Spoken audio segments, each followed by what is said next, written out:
Hello friends, तो work का formula क्या होता है? Force into displacement. अब ये जो वर्क है वो डिपेंड करता है फोर्स पे कि वो फोर्स कैसा है, मैग्नेटिक फोर्स है, इलेक्ट्रिक फोर्स है, या फिर ग्रेविटेशनल फोर्स है, स्प्रिंग फोर्स है, फ्रिक्शनल फोर्स है। ये सब जितने भी टाइप के फोर्स होते हैं उस पर डिपेंड करता है वर्क। ठीक है, वर्क ऐसा भी किसी का भी नहीं निकाला जाता है, किस फोर्स का है उस पर निकाला जाता है। तो अब जो ये फोर्स है, ठीक है, आप समझ रहे हो फोर्स की वैल्यू, फोर्स कितना वैल्यूएबल है। तो ये जो फोर्स है उसके भी दो टाइप होते हैं। कौन कौन से? एक होते हैं कंजर्वेटिव और दूसरे होते हैं नॉन कंजर्वेटिव। तो कंजर्वेटिव फोर्स को हम अभी देखेंगे। तो कंजर्वेटिव फोर्स क्या होता है?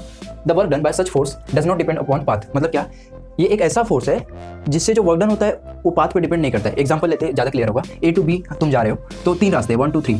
तो ये क्या, अगर कंजर्वेटिव फोर्स का वर्क डन निकाल रहे तो वो सेम ही आएगा। अगर यहाँ पे 10 जूल जा रहा है 10 जूल 10 जूल, डिपेंड नहीं करेगा कौन सा शॉर्टकट है कौन सा लॉन्ग कट है। क्यों? क्योंकि कंजर्वेटिव फोर्स का हम लोग वर्क डन निकाल रहे हैं। ठीक है, अभी उसका एग्जांपल भी दूंगा तो और समझेगा। और दूसरा पॉइंट क्या है? Depends only on initial and final position. मतलब क्या? सिर्फ इनिशियल और फाइनल पोजीशन पे डिपेंड करता है, पाथ पे डिपेंड नहीं करता। पाथ इंडिपेंडेंट होता है। ठीक है, कौन? Conservative force. उसके एग्जांपल क्या है? ग्रेविटेशनल फोर्स उसका फॉर्मूला, इलेक्ट्रोस्टैटिक फोर्स उसका फॉर्मूला, और फिर स्प्रिंग फोर्स उसका फॉर्मूला। तो ये जितने भी टाइप के फोर्स है वो क्या होते हैं? Conservative force. जैसे फ्रिक्शनल फोर्स होता है वो नॉन कंजर्वेटिव होता है। ठीक है, मतलब वो पाथ पे डिपेंड करता है।